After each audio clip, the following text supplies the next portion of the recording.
Thanks for tuning in to 5 While You Drive, an American Daily Press podcast, where we bring you 5 trending topics to listen to on your daily commute. Today is September 11th, 2024.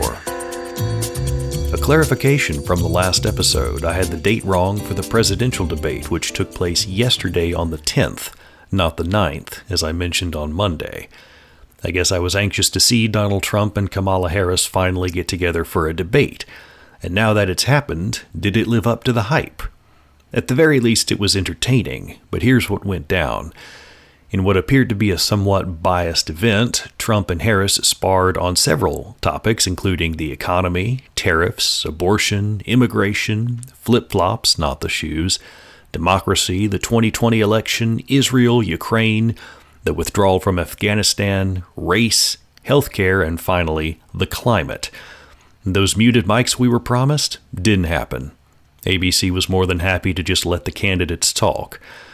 Reactions to the debate are mixed online. While some polls show President Trump walked away with more voters viewing him as the better candidate to handle the economy, it was Harris that got the coveted, though unsurprising, Taylor Swift endorsement. The singer, and sometimes poet, posted to her Instagram saying she was impressed with Harris's running mate, Tim Walz, in his support of, among other things, abortion. And then she signed off with, and I quote, "childless cat lady." Yes, Miss Swift, abortion leads to one being childless. I would be remiss if I didn't say something about today being the anniversary of the 9/11 terror attacks from 2001. This is the 23rd anniversary of that dark day. Former President Trump and VP Harris got to meet again this morning at a commemoration service held in New York City. Other attendees included Trump's running mate, Senator J.D. Vance, current President Joe Biden, Senators Chuck Schumer and Kristen Gillibrand, New York Governor Kathy Hochul, and former New York City Mayor Rudy Giuliani. There will also be a wreath-laying ceremony today in Shanksville, Pennsylvania, where Flight 93 came down. And there will also be a similar event at the Pentagon. And on a personal note, I appreciated that both sides of the aisle were represented and were respectful of the solemn memorial. It's a showing of unity that you don't often see in politics. Hurricane Francine in the Gulf of Mexico makes landfall today, and the cities near the Gulf Coast are bracing for impact. The National Hurricane Center in Miami is projecting that Francine will be a Category 2 storm when it hits, and is expected to bring life-threatening storm surge, heavy rain, and damaging winds to South Louisiana. Rain and wind this morning are already happening and increasing in southern portions of Louisiana, Mississippi, and Alabama, with the worst of the storm coming later this afternoon or in the early evening. A state of emergency has been declared by the governors of both Louisiana and Mississippi, and some local evacuations are already taking place. We continue to hold the people of the Gulf Coast and the surrounding area in our prayers. In some more optimistic news, and as a follow-up to a story we reported on last week, the SpaceX Polaris Dawn mission has finally launched, and the first commercial spacewalk is set to happen as early as tomorrow. The Dragon spacecraft is already about 3 times further away from Earth than the International Space Station. And while that's really, really far away from the planet, it's not actually the farthest any human has traveled.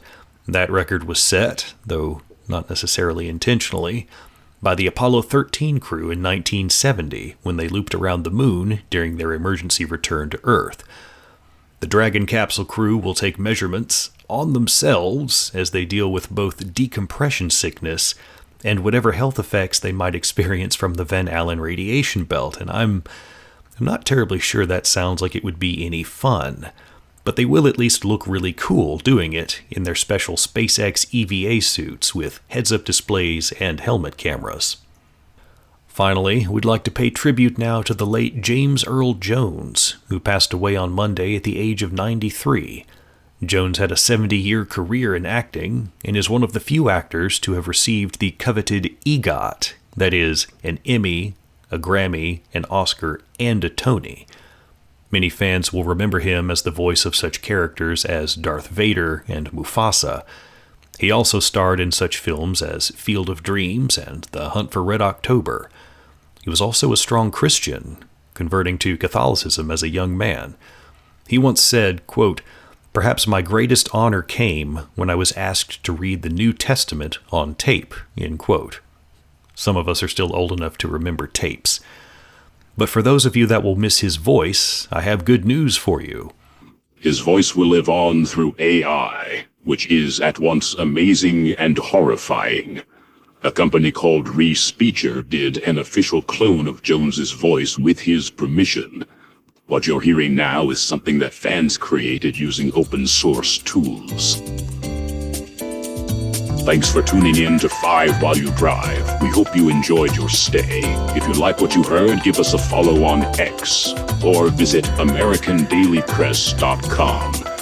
If you have comments or feedback for the show, you can send that to us at 5drive, that's the number 5 and the word drive, at AmericanDailyPress.com.